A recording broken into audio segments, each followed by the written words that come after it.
moi-même, c'est ma destinée. Bet on it, bet on it, bet on it, bet on it.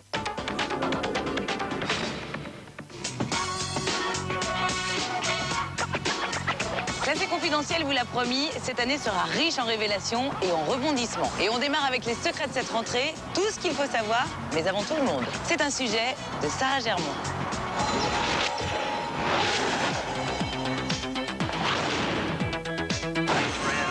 Attention, deux émissions phares font leur grand retour sur M6. Il s'agit de Popstar et de Top Model. Et en exclusivité, Classé confidentiel vous offre les premières images de ces émissions. Et attention, ça va saigner. Et on commence par Popstar. Pour cette nouvelle édition, la production a misé sur la danseuse et chorégraphe au fort caractère Mia Fry, qui avait déjà participé au succès de la première édition en 2001. Elle sera accompagnée par Sébastien Farran, qui n'est autre que le manager du groupe NTM, et Benjamin Chulvanige, découvreur de la rappeuse Japs. Mais la grande star du jury, ce sera la sublime Ophélie Winter. De la curiosité, mais les suivre et les supporter. Qu'ils aient une alliée. Et le moins que l'on puisse dire, c'est qu'elle déchaîne les passions. Pour preuve, cet extrait en exclusivité de la première émission. Regardez, une fan se jette sur Ophélie avant d'être interceptée par le président du jury qui la remet à sa place sans ménagement. Tu t'assois ou sinon je te vire du casting. Hey. Hein, moi je rigole pas là. D'accord? Tu veux sortir tout de suite? Ok? Merci. Le ton est donc donné, Popstar s'annonce très épicé cette année. D'autant que cet été, la presse avait évoqué une brouille entre Mia et Ophélie. Alors se sont-elles supportées? Y a-t-il eu rivalité? La réponse à partir du 14 septembre sur M6. Attention, révélation, Classé confidentiel vous dévoile en exclusivité qui va présider le jury de la nouvelle édition de Top Model. La presse avait évoqué le nom de Jean-Paul Gaultier et ils étaient mal renseignés. Aujourd'hui, vous allez découvrir la présidente du jury de Top Model 2007. La présidente du jury de Top Model 2007, c'est moi, Adriana Carambeu. Et oui, en toute simplicité. Merci. Cet été, la presse vous a annoncé que les deux sex-symboles, David Beckham et Robbie Williams, allaient jouer dans la prochaine saison de Desperate Housewives.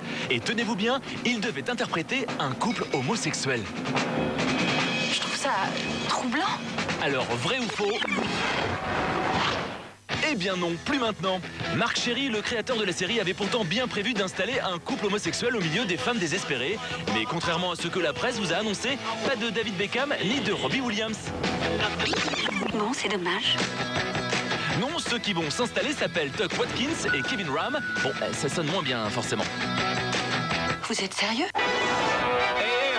Non, mais qu'a vraiment dit Materazzi à Zidane en finale de la dernière Coupe du Monde de football?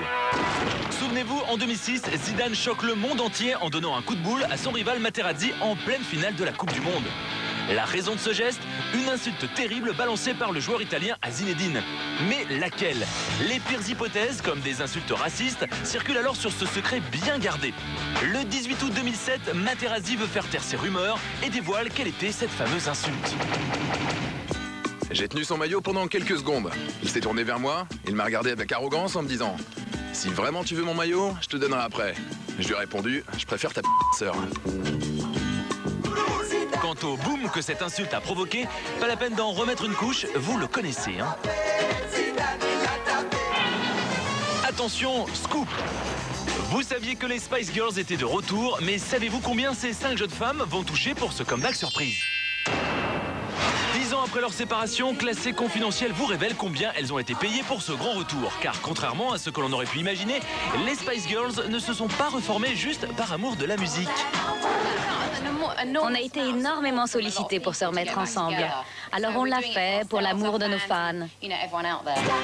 Si vous êtes ému par tant d'amour, sachez tout de même que le Girls Band ne revient pas juste pour remercier ses fans, mais pour une coquette somme d'argent, 15 millions d'euros chacune, soit au total 75 millions d'euros pour seulement 14 représentations. En revanche, mauvaise nouvelle, si vous vouliez vous déhancher en direct sur leur tube, désolé mais la tornade Spice Girls ne passera pas par la France. Il était une fois, il y a 25 ans, une famille qui faisait rêver la planète entière. Ils ont lancé la mode du chapeau de cow-boy porté sur un costume 3 pièces. On a aussi découvert grâce à eux que les femmes riches pouvaient être alcooliques et que la ville de Dallas se trouvait au Texas. Vous aurez bien sûr reconnu JR, Sue Ellen, Bobby et Lucy, les héros de la série Dallas. Mais que sont-ils devenus aujourd'hui? Sont-ils toujours en vie? Ruinés? Fâchés? Eh bien, nous sommes partis sur la piste de la famille Ewing et cela nous a conduits dans un endroit étonnant, une rencontre absolument culte signée Yann Brémond.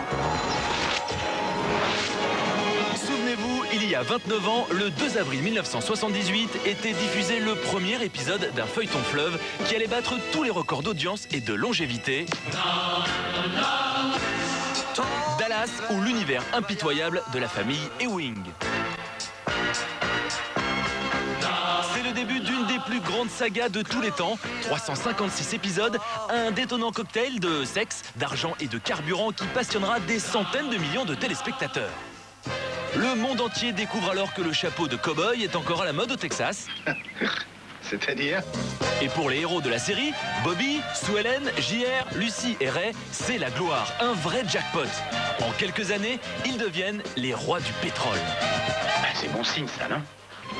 Oui, seulement voilà, au bout de 13 années de bons et loyaux services, la série s'arrête. Mais c'est pas possible. Et pourtant si, le 3 mai 1991, c'est la fin du rêve américain pour les acteurs de la série. Et les larmes de Sue Ellen n'y changeront rien. 20 ans plus tard, Classé Confidentiel les a retrouvés. Si vous imaginiez les anciens acteurs de la série assis sur des parquets de dollars, passant leur vie entre des palaces et leur villa de Beverly Hills, vous risquez d'être très surpris. On est en effet très loin de Hollywood, en pleine campagne dans le sud de la France, dans un festival de country.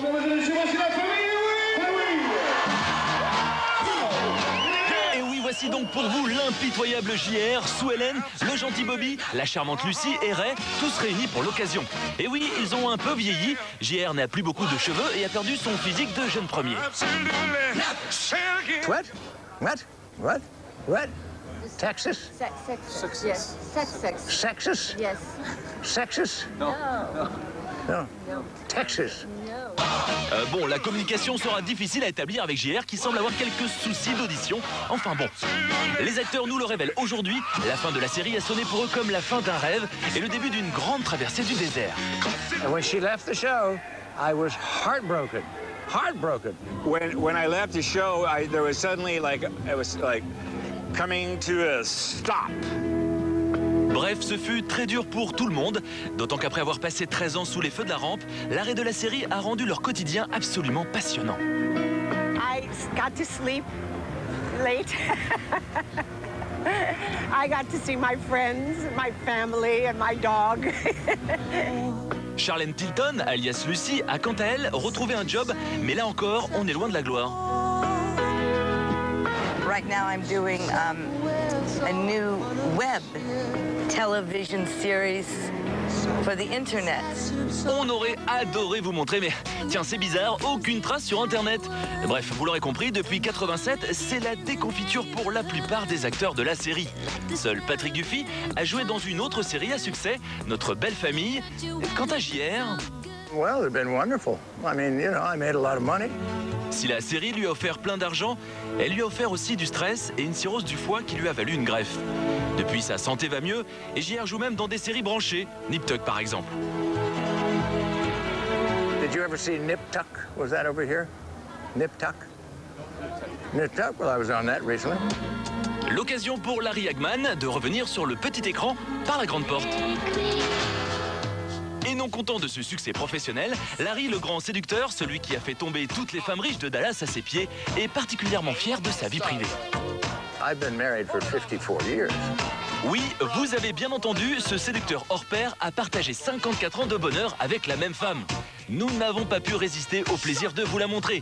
Oui, c'est elle là qui enflamme son cœur depuis 6 décennies. Mais pour un voyage dans un petit festival country du sud de la France, on imagine que les acteurs se sont fait payer grassement. Hein, JR? Oh, I'm just watching a dolphin swim through the trees there. God, that's a great shot. Ah, JR, c'est pratique d'être sourd parfois, hein? What? Ouais, non, rien. Voilà, Classé confidentiel, c'est déjà terminé. Juste avant de se quitter, j'aimerais attirer votre attention sur l'initiative d'handicap